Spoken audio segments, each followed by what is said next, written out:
A night ripped wide by thunder. At the iron gates of Harcourt Manor, a shattered carriage exhales its secret. Arabella Dwyer, a penniless governess cast into the storm. The door opens to a man the world has not touched in 11 years, the Duke of Rathbourne, and the house itself seems to hold its breath. Duty demands distance. Desire whispers, come closer. Portraits watch. Candles hiss.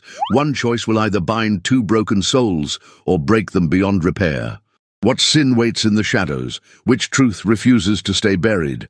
Before we begin, tell us where you're listening from and share. What do you crave most in a period romance?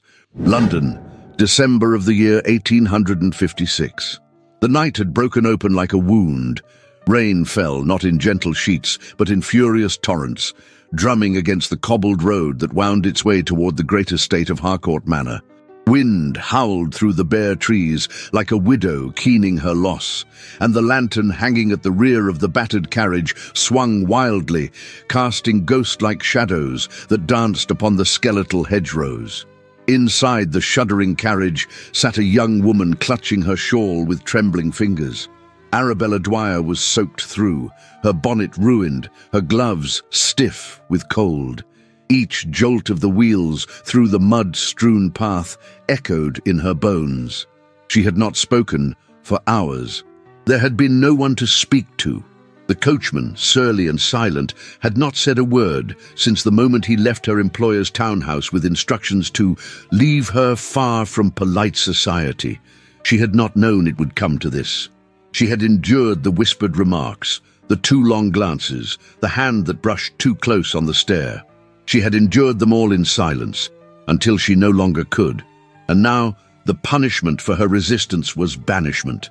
She who had no dowry, no family, no place in the world beyond a ledger and a lesson book, was discarded like something inconvenient. Then, with a sudden lurch and a splintering crack, the carriage veered violently to the side. The horse reared. Wood splintered. Arabella's body was thrown against the panel, pain flaring in her shoulder as darkness rushed in. When she opened her eyes, she was lying in the mud. Her cloak was tangled around her legs. Rain struck her face without mercy. The coachman was gone, fled without word or warning. The lantern had shattered, and before her, rising out of the mist like something summoned from a fever dream, stood an iron gate. Beyond it, barely visible through the trees, a great manor loomed, its windows dark but for one distant light. With every breath ragged in her throat, Arabella pulled herself upright. The pain in her side screamed, but she did not cry out. She pressed a hand to the gate. It creaked open beneath her fingers, the sound swallowed by wind. She stepped into the domain of the dead, or so it felt. Harcourt Manor was known throughout London's upper circles as a place of mourning. The Duke of Rathbourne, once one of society's most dazzling men, had not been seen in over a decade. His wife's death had closed his doors and sealed his heart. The house, they said, had followed suit. No galas, no visitors, no joy, only silence. And now Arabella stood on its threshold, cold, bruised, and utterly alone. She knocked once, twice, nothing. On the third try, just as she thought she might collapse from the cold, the great wooden door creaked open, not from within, but by her own trembling hand. The entry hall was dimly lit by a single oil lamp near the hearth. Shadows clung to the high ceilings. The air smelled faintly of lavender and something older, dust and loss. She stepped inside, dripping onto the polished floor, her breath fogging in the chill. She did not see him at first, but he saw her. From the darkness beyond the stairs, Nathaniel Harcourt, the Duke of Rathbourne, emerged like a figure carved from shadow and memory. Tall, broad-shouldered, and cloaked in a dressing gown of deep navy trimmed in silver, he carried himself with the weary elegance of a man who had long ceased to care what the world thought of him. His hair, dark with threads of silver at the temples, was damp from the storm. He had been out, perhaps pacing the grounds, chasing ghosts only he could see. Their eyes met. Arabella froze. His gaze, grey-blue and unreadable, swept over her in one slow, assessing moment, not with impropriety, but with the stunned scrutiny of a man confronted with something living. She straightened, though her knees nearly buckled. I apologize, Your Grace, she whispered. My carriage. There was an accident. I had nowhere else. He said nothing for a moment. The silence stretched between them like a drawn curtain. Then, you are injured. A statement, not a question. I believe my shoulder is bruised. You should not be on your feet. Still, she stood. He stepped closer. The lamplight caught the planes of his face, aristocratic, shadowed, with grief etched deep around his eyes. She caught the faint scent of sandalwood and smoke. Her breath faltered. I will call Mrs. Ellison, he said at last, voice low and measured. She will find you a room and a fire. You are allowing me to stay? For tonight, he replied, almost reluctantly. This house is large, Miss Dwyer, she answered. Arabella Dwyer. He inclined his head. Miss Dwyer, welcome then to Harcourt Manor. There was no welcome in his voice, only obligation. Yet in his eyes, something flickered. Recognition, perhaps, not of her, but of the strangeness of the moment. Of a story beginning where none was expected. She curtsied, winced at the pain in her side, and said nothing more. As she followed the housekeeper up the stairs moments later, Arabella did not glance back. But had she done so, she would have seen the Duke still standing in the shadows, his hand curled tightly around the banister, and his gaze fixed not on her retreating figure, but on the space where she had first appeared, like a ghost of something the house had long forgotten, a future. And outside, the storm raged on. The first light of dawn in Harcourt Manor did not so much arrive as bleed slowly through the high windows, grey and hesitant, as though reluctant to disturb the silence that ruled those ancestral walls. The storm had passed, but its memory clung to the house like damp lace, whispers in the drapery, shadows in the corners, a chill in the stones that no fire could quite dispel. Arabella Dwyer awoke not in a room, but in a world unlike any she had known. The bed beneath her was carved from dark walnut, the posts draped with heavy velvet curtains in a deep, faded green. A canopy of embroidery floated above her head, worn but regal, like a duchess in mourning. The sheets were soft, though faintly perfumed with lavender and thyme. She sat up slowly, her body protesting with dull aches from the night before, her shoulder a throb of remembrance. For a long moment, she simply listened. There was no clatter of dishes, no servants' footsteps, no calling bells, only the tick of an unseen clock and the occasional creak of wood expanding with the cold. The silence was not peaceful, it was watchful. A gentle knock came at the door. Before Arabella could answer, it opened with the slow grace of habit, and Mrs. Margaret Ellison entered.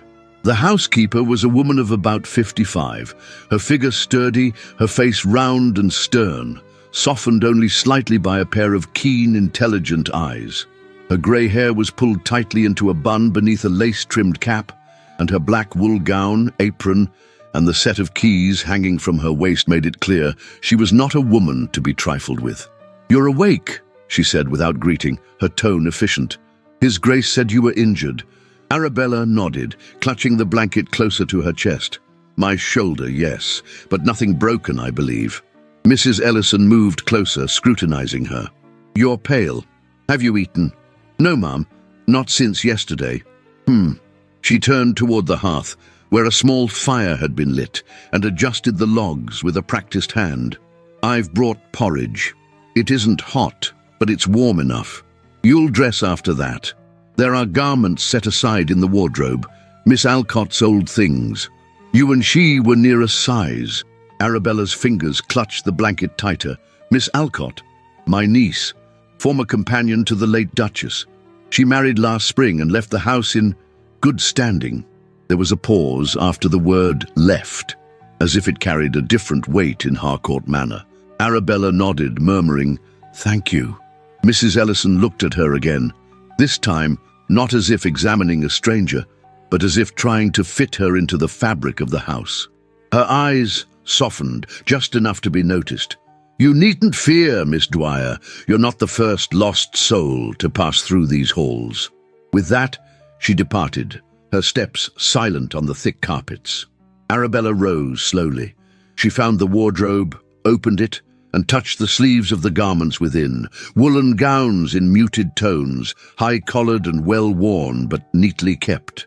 She selected a dove-grey dress with a small embroidered cuff, the closest to modest elegance she could find, and dressed in silence, the mirror reflecting a woman who did not yet feel like herself. When she finally stepped out into the corridor, the cold met her like an old friend. The hall was long and narrow, panelled in dark wood, lit only by narrow windows that cast pale shadows on the walls. Portraits lined one side, ancestors likely. Men in powdered wigs, women in silks with unreadable expressions.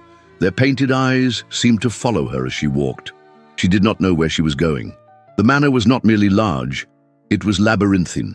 At each turn, a staircase or passage offered a choice, but none of them felt like invitation. The air carried the scent of old roses and waxed floors, with something fainter beneath it, something like stillness aged into stone.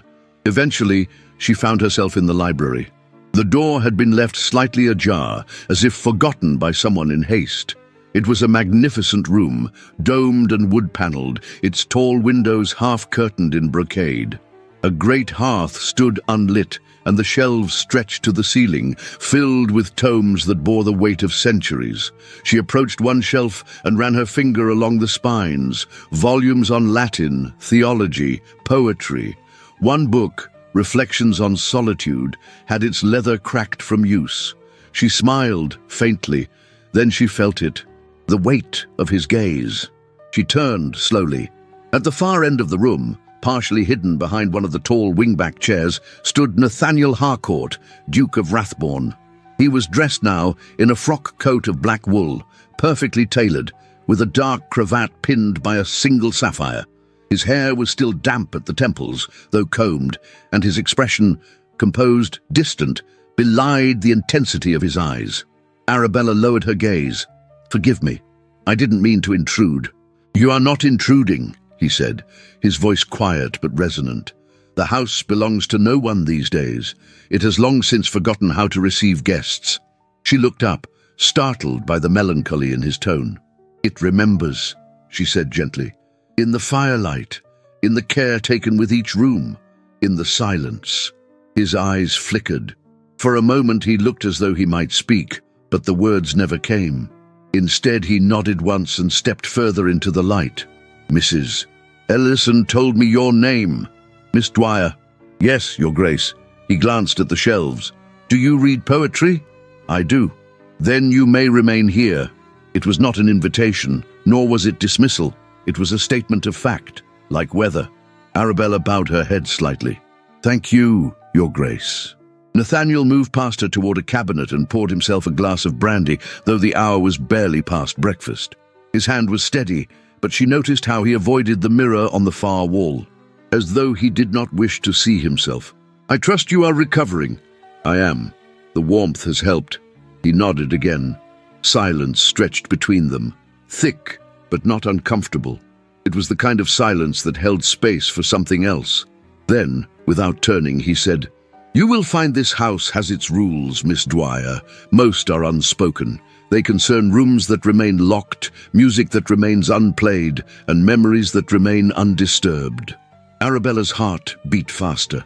Not with fear, but with a strange, aching awareness. "I understand." And she did. For all the grandeur, the manor was a tomb wrapped in brocade, a monument to a life half-lived.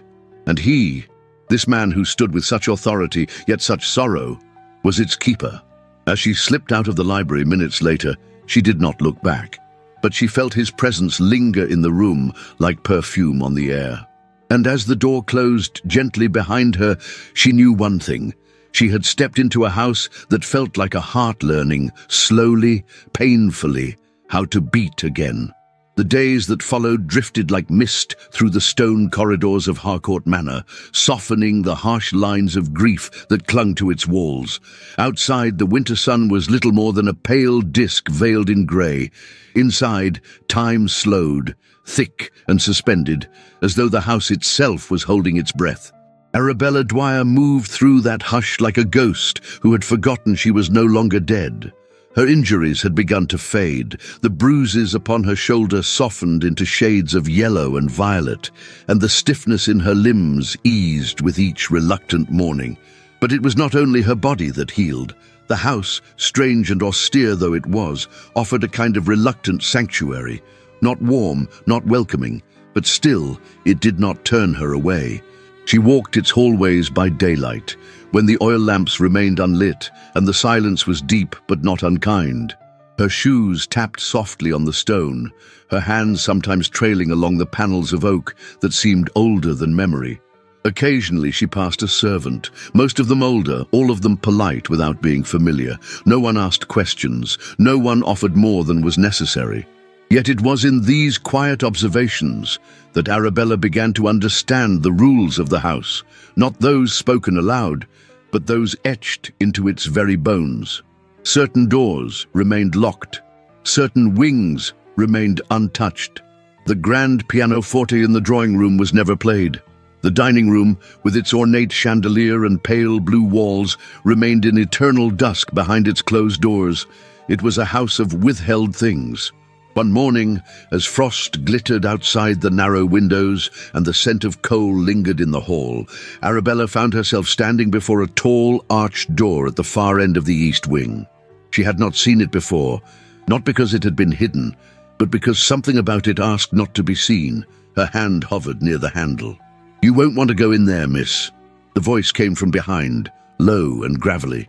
She turned and found Mr. Collins, the butler, watching her. He was a tall man, with a back still rigid despite his years, and eyes that had seen more than they revealed. "I wasn't—" she began. He raised a hand gently. "I know. It's just an old room, been closed near on 11 years. "Whose room was it?" she asked, though she already knew. His silence was answer enough, and when he finally turned and walked away, she remained still, her palm inches from the door that held back an ocean of sorrow. Later that day, she sat in the smaller of the two parlours, one of the few rooms the staff kept clean and aired, and stitched by the light of the window. The thread moved in and out of the fabric with a rhythm that calmed her, but her thoughts were elsewhere.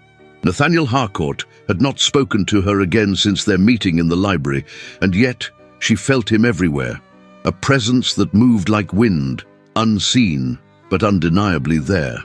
She glimpsed him once, walking across the upper gallery in the early evening, his silhouette framed by candlelight. Another time, she heard his voice drifting from the study, low, deliberate, speaking with someone in tones too distant to decipher. And once, while she was reading in the conservatory, she had looked up to find him watching her through the glass. Their eyes had met for only a moment before he turned and vanished into the corridor. But the echo of that look lingered. He was not indifferent, he was wary, and that wariness unsettled her more than cruelty ever could. That evening, as the lamps were being lit and the long shadows of dusk stretched like fingers through the halls, Mrs. Ellison brought Arabella a cup of tea and lingered longer than usual. There was something in her expression, an unease she tried to hide behind her brisk manner. "You've made quite the impression, Miss Dwyer," she said, placing the porcelain cup gently on the side table. Arabella looked up from her embroidery. "Have I?" The housekeeper folded her hands, resting them against her apron. "You carry yourself with grace. You don't ask for more than you're given. But you're curious." Arabella felt the warmth rise to her cheeks. "Forgive me. I don't mean to trespass where I'm not welcome."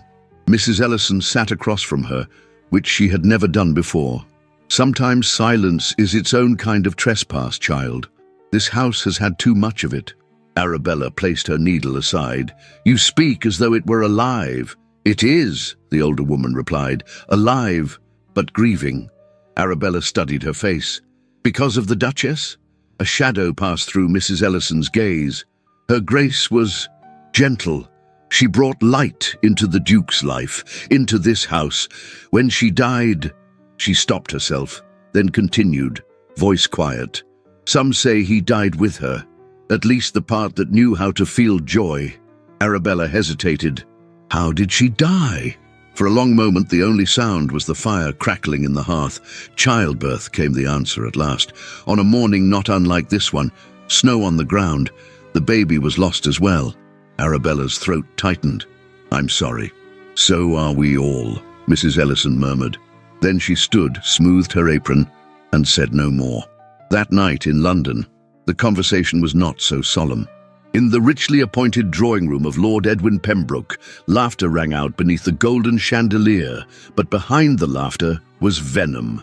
"A governess, they say?" Pembroke told the assembled gentlemen, swirling his brandy with a practiced wrist. "Young, plain, and conveniently in need of shelter." The others chuckled. One of them raised a brow. "Surely not at Harcourt Manor." "The very same," Pembroke said with a smirk. "It seems grief has given way to appetite. Or loneliness. Or madness," someone muttered. Pembroke leaned back in his chair, satisfied. "Either way, it will not remain a secret for long. The Duke of Rathbourne may prefer shadows, but London thrives on scandal. And what better scandal than the resurrection of a man said to be buried in mourning by the hands of a governess no one had ever heard of until now?" Back at Harcourt Manor, the fire in Arabella's chamber burned low. She sat at her writing desk, a candle casting flickering light across the page. She had begun to write a letter to no one, just words, to keep her heart steady. She did not know what tomorrow would bring. She did not know what rumors stirred in distant drawing rooms or what ghosts lingered behind closed doors. But she knew this. She had entered a house of silence, and now, without ever raising her voice, she was stirring echoes. The morning unfolded with a softness rare in English winters. A gauzy light filtered through the pale clouds above Harcourt Manor, illuminating frost-laced hedgerows and the skeletal silhouettes of bare oaks. The air was crisp, filled with the earthy scent of damp leaves and cold stone, and the silence of the estate carried a hush that felt almost sacred. Arabella Dwyer stepped outside, wrapped in a borrowed wool cloak, the color of ash and trimmed with worn fur. Her gloves were mended but warm, and her boots crunched lightly over the gravel paths as she wandered deeper into the gardens that slumbered beneath winter's breath. She had not meant to stray far, but the landscape seemed to draw her. Past the yew arch and the sundial half covered in moss, beyond the dried rose beds and the overgrown topiary that had long since surrendered to time, she discovered a narrow path, almost hidden by brambles. The air changed there, quieter, older, as if the earth remembered things men had tried to forget. At the end of that path stood a greenhouse, veiled in ivy and leaning slightly with age. Its once grand ironwork was dulled with rust, the glass panels dulled by dust and time, vines curled around the framework like slender fingers clinging to memory. Arabella pushed open the door with effort. Hinges groaned in protest, and a burst of cold, stale air greeted her. Inside, the space was dim, but not lifeless. Light struggled through the dirty panes, falling in fractured beams upon marble tiles cracked by roots. A wrought-iron bench sat beneath a skeletal fig tree, and brittle flower pots lined the walls, filled with dry soil and the faded remnants of once vibrant things. She walked slowly between the stone planters, brushing her fingers against the edges of forgotten ferns. There were hints of the room it had once been, a place of life, of warmth, of growing things, but now it felt like a chapel to memory. In the center stood a large planter of carved limestone, half covered by a tangle of ivy. Arabella reached out and gently pulled back the overgrowth. Beneath it, barely visible, was a plaque. The letters were faded, but she could still read them. For Clara, who made everything bloom. She stepped back, breath caught in her throat. And then she heard it, the shift of footsteps behind her. She turned. Nathaniel Harcourt, Duke of Rathbourne, stood in the doorway, framed by the faded light like a figure summoned by thought alone. He had not shaved that morning. The faintest shadow lined his jaw. His dark overcoat bore the damp of the garden's breath, and his gloves were in his hand, as if he had only meant to walk and found himself drawn here by accident or fate. Their eyes met, and for a long moment, neither spoke. "It was hers," he said at last, voice low and almost hollow.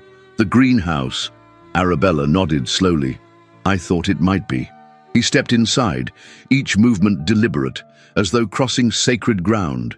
His eyes moved around the space, but it was clear he no longer saw what was there, only what had been. She loved the winter blooms best, he murmured, said they were proof that beauty did not obey seasons, that even in the cold, life insists on living. Arabella swallowed gently, her voice quiet. She sounds kind. She was, he said, and the words seemed to cost him something. But more than that, she was brave. Gentle, yes, but not weak. She saw things others missed. She saw me. His gaze drifted toward the limestone planter, and something shifted in his expression. Not pain, but something quieter. Arabella took a breath, hesitating. You don't speak of her often. No. Why now? He looked at her then, truly looked, and the air between them changed. Because you asked, he said simply. Emotion stirred in her chest, quiet and sudden. It wasn't affection yet. It wasn't longing, but it was the first thread of connection, fragile and trembling. I didn't mean to intrude, she said softly. You didn't. He paused. No one comes here? Not even the staff? Arabella looked around the abandoned room. That's a shame. There's still life here, hidden but waiting. He tilted his head slightly, considering her. Do you always speak as though the world listens? She smiled faintly. Only when I think it might. He turned from her then, but the spell was not broken. He walked to the planter and ran his fingers along the edge, brushing the plaque with the back of his hand. I used to sit here with her, he murmured. She would prune the vines, talk about planting things in spring. I listened, but I never really understood what it meant to care for something so tender. I didn't know how. Arabella said nothing. The moment required silence, not words. Finally, he looked up at her again. I should go. She inclined her head. Of course, Your Grace. But he didn't move right away. He stood there, looking at her as if he wished to say something more, something he had not spoken aloud in 11 years. In the end, he only said, You may come here if you wish. The greenhouse. Thank you, she whispered. Then he left, and the door swung shut behind him with a soft click. That night, Arabella sat in her chamber by the fire, her hands wrapped around a cup of tea long gone cold. Her thoughts were not on the day, but on the man whose eyes had held so much silence. When Mrs. Ellison entered to collect the tray, Arabella spoke without looking up. May I ask you something? Of course. Why did you not send me away when I arrived? The housekeeper paused, considering. Because he didn't, and I follow his orders even when I don't understand them. Arabella turned toward her. And now? Mrs. Ellison looked at her closely. Now, I understand a bit more. Arabella's hands tightened around the cup. There was a man, in my previous post. The housekeeper said nothing, but her eyes sharpened. The son of the household. He believed I owed him something for my position. I refused him. Twice. The third time, I struck him. Mrs. Ellison's expression did not shift. And they let you go. They called it a matter of moral discretion. I had no reference. The older woman gave a slow nod. You've nothing to be ashamed of, Miss Dwyer. Arabella exhaled, the tension slipping from her shoulders. Still, I needed someone to believe me. No one did. You're here now, Mrs. Ellison said simply, and I believe you. Arabella looked into the flames, a quiet strength settling in her chest. Outside, snow had begun to fall, and in his bedchamber, Nathaniel Harcourt stood at the window, watching the flakes drift through the night. He had tried to sleep, but dreams had come. Dreams of Clara, smiling with her hands deep in the soil of the greenhouse, humming some forgotten tune. But when he woke, it was not Clara's face that lingered behind his eyes. It was Arabella's. A sharp wind swept through the grounds of Harcourt Manor, bending the bare branches of the trees and rattling the windows with a force that felt almost deliberate, as though nature herself sought to disturb the stillness within.